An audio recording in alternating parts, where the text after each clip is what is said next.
back in March, we were still on track to have a premiere this summer, and when we came to May, we decided that we might have to change our plan.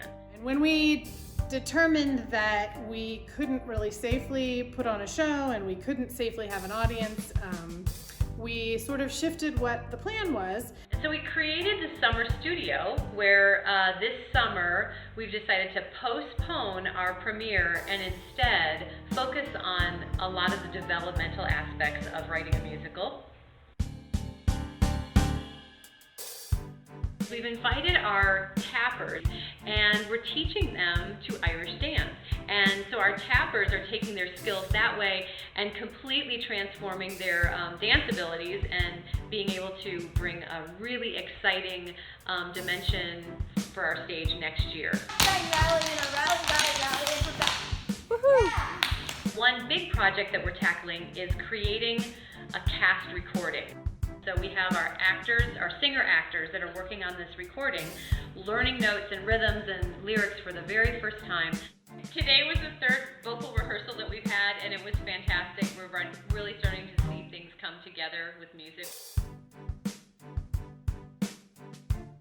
And as we're going through the process, we're listening to it, making minor changes, seeing what works, what isn't effective, what is effective, and then being able to make the changes in the music for the next rehearsal. Okay, so we're getting there,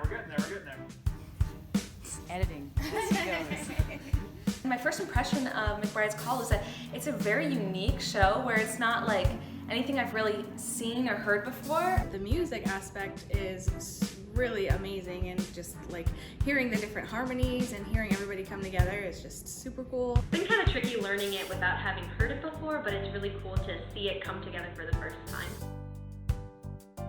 We're also doing creative work, developing the scenes and listening to them with actors on their feet, interacting with the material and different actors playing multiple parts so we can hear how it sounds with different actors, so that we really have a good different perspectives on how these scenes will work and making sure every line feels good. So I really like being on the creative team because in past shows that I've been in, you don't necessarily get the input on what the performance is going to look like or making different character decisions. But it's really cool to do that and kind of workshop the entire show.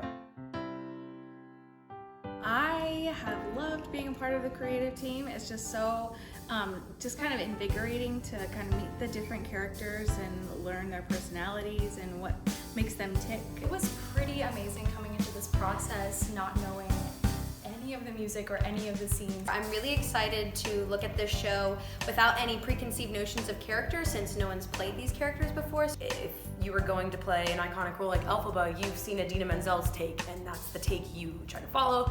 The potential for people to look back at how I portrayed a role to see how it should be or could be done is really a neat privilege to think about. There's no iconic role, there's no way it has to be said, there's no way this has to be sung. So as a performer, it gives you a lot of freedom and creativity to kind of build characters from the ground up. It's really cool to do that and kind of workshop the entire show. And it's a really good show, and I'm excited to learn more about it. I love that Beth asked us for our input, and it's just fun to start working on a new project that's never been done before. I'm just very excited for where the show is heading, and I can't be more proud to just be in a room with such talented, amazing people. So, yeah. We're kind of leaving no stone unturned this summer with the developmental aspects of the show, and I think it's going to make our premiere a